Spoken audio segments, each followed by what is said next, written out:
വിശുദ്ധ മർക്കോസ് 12 അധ്യായം. മുന്തിരിത്തോട്ടത്തിലെ കൃഷിക്കാരുടെ ഉപമ. യേശു അവരോട് ഉപമകൾ വഴി സംസാരിക്കാൻ തുടങ്ങി. ഒരുവൻ ഒരു മുന്തിരിത്തോട്ടം നട്ടുപിടിപ്പിച്ചു. അതിനു ചുറ്റും വേലി കെട്ടി മുന്തിരിച്ചക്ക് സ്ഥാപിച്ചു. ഒരു ഗോപുരവും പണിതു. അത് കൃഷിക്കാരെ ഏൽപ്പിച്ചിട്ട് അവൻ അവിടെ നിന്ന് പോയി. സമയമായപ്പോൾ മുന്തിരിഫലങ്ങളിൽ നിന്ന് തൻ്റെ ഓഹരി ശേഖരിക്കാൻ അവൻ കൃഷിക്കാരുടെ അടുത്തേക്ക് ഭൃത്യനെ അയച്ചു. എന്നാൽ അവർ അവനെ പിടിച്ച് അടിക്കുകയും വെറും കൈയോടെ പറഞ്ഞയക്കുകയും ചെയ്തു. വീണ്ടും അവൻ മറ്റൊരു ഭൃത്യനെ അയച്ചു. അവർ അവൻ്റെ തലയ്ക്ക് പരിക്കേൽപ്പിക്കുകയും അപമാനിച്ചയക്കുകയും ചെയ്തു. അവൻ വീണ്ടും ഒരുവനെ അയച്ചു. അവനെ അവർ കൊന്നുകളഞ്ഞു. മറ്റു പലരെയും അയച്ചു. ചിലരെ അവർ അടിക്കുകയും ചിലരെ കൊല്ലുകയും ചെയ്തു. അവന് ഇനി ഒരുവൻ മാത്രം അവശേഷിച്ചു, തൻ്റെ പ്രിയപുത്രൻ. എൻ്റെ പുത്രനെ അവർ മാനിക്കുമെന്ന് പറഞ്ഞ് അവസാനം അവനെയും അവരുടെ അടുത്തേക്ക് അയച്ചു. കൃഷിക്കാർ പരസ്പരം പറഞ്ഞു, ഇവനാണ് അവകാശി, ഇവനെ നമുക്ക് കൊന്നുകളയാം, അവകാശം നമ്മുടേതാകും. അവർ അവനെ പിടിച്ചു കൊന്ന് മുന്തിരിത്തോട്ടത്തിന് വെളിയിലേക്ക് എറിഞ്ഞു.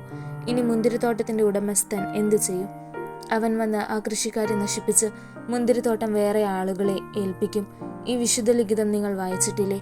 പണിക്കാർ ഉപേക്ഷിച്ച് കല്ല് തന്നെ മൂലക്കല്ലായി തീർന്നു. ഇത് കർത്താവിൻ്റെ പ്രവൃത്തിയാണ്. നമ്മുടെ ദൃഷ്ടിയിൽ ഇത് അത്ഭുതകരമായിരിക്കുന്നു. തങ്ങൾക്കെതിരായിട്ടാണ് ഈ ഉപമ അവൻ പറഞ്ഞതെന്ന് മനസ്സിലാക്കി അവർ അവനെ പിടിക്കാൻ ശ്രമിച്ചു. എന്നാൽ ജനക്കൂട്ടത്തെ അവർ ഭയപ്പെട്ടു. അതുകൊണ്ട് അവർ അവനെ വിട്ടുപോയി. സീസറിന് നികുതി കൊടുക്കണമോ? അവനെ വാക്കിൽ കൊടുക്കുന്നതിനു വേണ്ടി കുറെ ഫരിസേയരെയും ഹെരോദേസ് പക്ഷക്കാരെയും അവർ അവൻ്റെ അടുത്തേക്ക് അയച്ചു. അവർ വന്ന് അവനോട് പറഞ്ഞു, ഗുരു, നീ സത്യവാനാണെന്നും ആരുടെയും മുഖം നോക്കാതെ നിർഭയം ദൈവത്തിൻ്റെ വഴി സത്യമായി പഠിപ്പിക്കുന്നെന്നും ഞങ്ങൾ അറിയുന്നു. സീസറിന് നികുതി കൊടുക്കുന്നത് നിയമാനുസൃതമോ അല്ലയോ? അവരുടെ കാപട്യം മനസ്സിലാക്കി അവൻ പറഞ്ഞു, നിങ്ങൾ എന്തിന് എന്നെ പരീക്ഷിക്കുന്നു? ഒരു ധനാറ എൻ്റെ അടുത്ത് കൊണ്ടുവരിക, ഞാൻ കാണട്ടെ. അവർ അത് കൊണ്ടുവന്നപ്പോൾ അവൻ ചോദിച്ചു, ഈ രൂപവും ലിഖിതവും ആരുടേതാണ്? സീസറിൻ്റേത് എന്ന് അവർ പറഞ്ഞു. യേശു അവരോട് പറഞ്ഞു, സീസറിനുള്ളത് സീസറിനും ദൈവത്തിനുള്ളത് ദൈവത്തിനും കൊടുക്കുക. അവർ അവനെക്കുറിച്ച് വിസ്മയിച്ചു. പുനരുദ്ധാനത്തെക്കുറിച്ച് വിവാദം.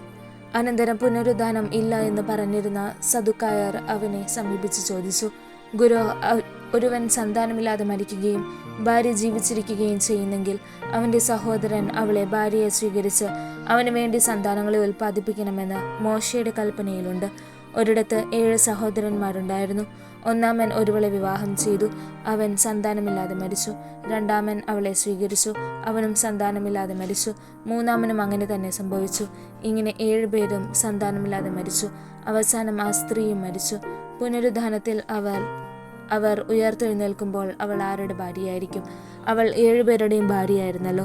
യേശു അവരോട് പറഞ്ഞു, വിശുദ്ധ ലിഖിതങ്ങളോ ദൈവത്തിൻ്റെ ശക്തിയോ അറിയാത്തത് കൊണ്ടല്ലേ നിങ്ങൾക്ക് തെറ്റുപറ്റുന്നത്? എന്തെന്നാൽ മരിച്ചവരിൽ നിന്ന് ഉയർത്തെഴുന്നേൽക്കുമ്പോൾ അവർ വിവാഹം ചെയ്യുകയോ ചെയ്തു കൊടുക്കുകയോ ഇല്ല. മരിച്ചവർ സ്വർഗത്തിലെ ദൂതന്മാരെ പോലെയായിരിക്കും.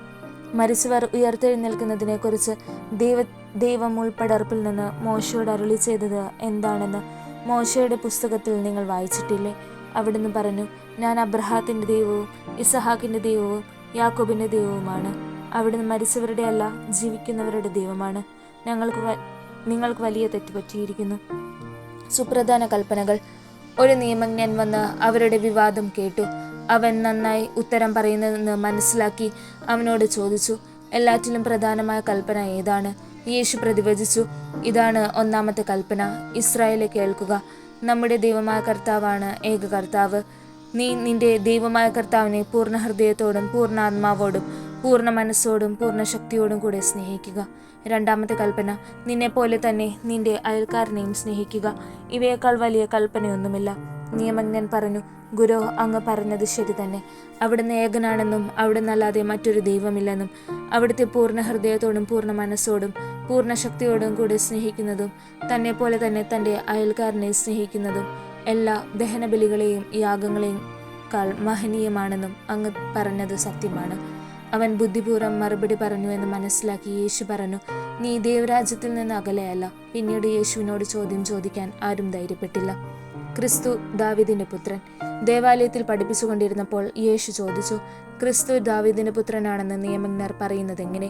പരിശുദ്ധാത്മാവിനാൽ പ്രചോദിതനായി ദാവീദ് തന്നെ പറഞ്ഞിട്ടുണ്ട്, കർത്താവ് എൻ്റെ കർത്താവിനോട് അരുളി ചെയ്തു, ഞാൻ നിന്റെ ശത്രുക്കളെ നിന്റെ പാദങ്ങൾക്ക് കീഴിലാക്കുവോളം നീ എൻ്റെ വലത്തുഭാഗത്ത് ഉപവിഷ്ടനാവുക. ദാവീദ് തന്നെ അവനെ കർത്താവ് എന്ന് വിളിക്കുന്നു. പിന്നെ എങ്ങനെയാണ് അവൻ അവൻ്റെ പുത്രനാകുന്നത്? ജനക്കൂട്ടം സന്തോഷപൂർവ്വം അവൻ്റെ വാക്കുകൾ ശ്രവിച്ചു. നിയമജ്ഞരെ വിമർശിക്കുന്നു. അവൻ ഇങ്ങനെ പഠിപ്പിച്ചു, നിങ്ങൾ നിയമജ്ഞരെ സൂക്ഷിച്ചുകൊള്ളുവിൻ. നീണ്ട മേലങ്കികൾ ധരിച്ച് നടക്കാനും പൊതുസ്ഥലങ്ങളിൽ അഭിവാദനം സ്വീകരിക്കാനും സിനഗോഗുകളിൽ മുഖ്യസ്ഥാനങ്ങളും വിരുന്നുകളിൽ അഗ്രാസനങ്ങളും ലഭിക്കാനും അവർ ആഗ്രഹിക്കുന്നു. എന്നാൽ അവർ വിധവകളുടെ ഭവനങ്ങൾ വിഴുങ്ങുകയും ദീർഘമായി പ്രാർത്ഥിക്കുന്നുവെന്ന് നടിക്കുകയും ചെയ്യുന്നു. ഇവർക്ക് കൂടുതൽ കഠിനമായ ശിക്ഷാവിധി ലഭിക്കും. വിധവയുടെ കാണിക്ക. അവൻ ഭണ്ഡാരത്തിന് എതിർവശത്തിരുന്ന് ജനക്കൂട്ടം ഭണ്ഡാരത്തിൽ നാണയത്തൊട്ടുകൾ ഇടുന്നത് ശ്രദ്ധിച്ചു. പല ധനവാന്മാരും വലിയ തുകകൾ നിക്ഷേപിച്ചു. അപ്പോൾ ദരിദ്രയായ ഒരു വിധവ വന്ന് ഏറ്റവും വില കുറഞ്ഞ 2 ചെമ്പു നാണയങ്ങൾ ഇട്ടു. അവൻ ശിഷ്യന്മാരെ അടുത്ത് വിളിച്ച് പറഞ്ഞു, സത്യമായി ഞാൻ നിങ്ങളോട് പറയുന്നു, ഈ ദരിദ്ര വിധവ മറ്റാരെയേക്കാൾ കൂടുതൽ ഭണ്ഡാരത്തിൽ നിക്ഷേപിച്ചിരിക്കുന്നു. എന്തെന്നാൽ അവരെല്ലാവരും തങ്ങളുടെ സമൃദ്ധിയിൽ നിന്ന് സംഭാവന ചെയ്തു. ഇവളാകട്ടെ തൻ്റെ ദാരിദ്ര്യത്തിൽ നിന്ന് തനിക്കുണ്ടായിരുന്നതെല്ലാം തൻ്റെ ഉപജീവനത്തിനുള്ള വക മുഴുവനും നിക്ഷേപിച്ചിരിക്കുന്നു.